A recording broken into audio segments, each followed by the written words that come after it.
আমরা খুব গর্বিত যে আমাদের শিক্ষা প্রতিমন্ত্রী মাননীয় সত্যজিৎ বর্মন গতকাল বাই রোডে এসছেন। আমরা ওনাকে রিসিভ করে আমাদের অফিসে আনতে পেরেছি। আমাদের ডিপিএসসি অফিসে হয়তোবা যতদূর খবর পাচ্ছি প্রথম কোনো মন্ত্রী, শিক্ষা প্রতিমন্ত্রী বা শিক্ষা ওরিয়েন্টেড কোনো মন্ত্রী আমাদের অফিসে আসলেন। তা এটা আমাদের খুবই একটা আনন্দের দিন ছিল গতকাল, এবং আজকেও উনি কুচবিহারে আছেন।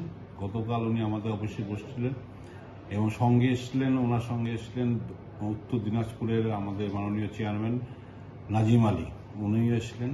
আমরা ওনাদেরকে পেয়ে সত্যি আমরা আপ্লুত ছিলাম। গতকাল আমাদের অফিস ডিপিএসসির তরফ থেকে সব রকম সুন্দরভাবে আমরা ওনাদের সম্বর্ধনা দিয়েছি, কারণ আমাদের একটা বিশাল প্রাপ্তি সেই হিসেবে আমরা মনে করি।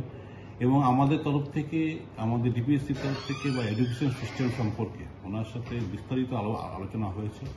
উনি আমাদের এডুকেশন সিস্টেমের যেগুলো আমাদের একটু প্রয়োজন রয়েছে সেগুলো সম্পর্কে ওনাকে অবগত করেছি, এবং উনি বলেছেন সঠিক পদক্ষেপ গ্রহণ করে যা যা করা উনি সহযোগিতা হাত অবশ্যই সম্প্রসারিত করবেন।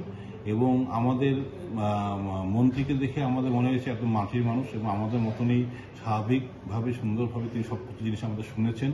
এবং বিশেষ করে আমাদের ডিআই প্রাইমারি এবং ডিআই সেকেন্ডারি সাহেবরা যারা বলছিলেন কিছু তাদের ডিমান্ড ছিল, সেই ডিমান্ডগুলি উনি এখানে বসেই সঙ্গে সঙ্গে উনি ঊর্ধ্বতন কর্তৃপক্ষকে জানালেন, এবং উনি ফিরে গিয়েই এর সম্পর্কে পদক্ষেপ গ্রহণ করবেন বলে উনি আজকে জানিয়েছেন, গতকালই জানিয়েছেন। এবং তারপর উনি সার্কিটারে ছিলেন, এবং আজকে উনি সরকারি প্রোগ্রামে বেরিয়েছেন, আবার বিকালে ফিরে আসবেন। আবার ওনার সাথে বসে আমরা আমাদের যে আলোচনা বা আমাদের যা দরকার সেই সম্পর্কে আরও বিস্তারিত আলোচনা করব।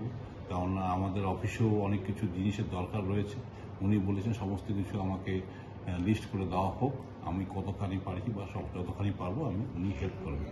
তা ওনার যে আশা, ওনার যে চিন্তাভাবনা, ওনার যে আমাদের প্রতি যে আবেগ, উনি শুনে আপ্লুত হয়েছেন। উনি বলেছেন আমি যদি না আসতাম হয়তোবা এই সুন্দর অনুভূতিগুলোর সম্মুখীন হতে পারতাম না। ওনার এসে খুবই ভালো লেগেছে, উনি সেটা গতকালও বলেছেন। এবং আমরা আজকেও ওনার সাথে দেখা করব, আমরা সরকারি কাজের পর তো যখন সময় পাবো, এবং আমাদের শিক্ষাক্ষেত্রে কীভাবে আরও সুন্দরভাবে এই শিক্ষা ব্যবস্থাকে আরও উন্নতির শিখরে নিয়ে যাওয়া যায় সেই প্রচেষ্টার জন্য উনি সহযোগিতার হাত সবসময় সম্প্রসারিত করবেন বলে আমাদের আশ্বাস দিয়েছেন। এবং আমাদের যা যা রিকোয়ারমেন্ট, সেই ছোটোখাটো রিকোয়ারমেন্ট সেগুলো উনি ফুলফিল ইমিডিয়েটলি করবেন, এটুকু আমাদের আশ্বাস দিয়েছেন।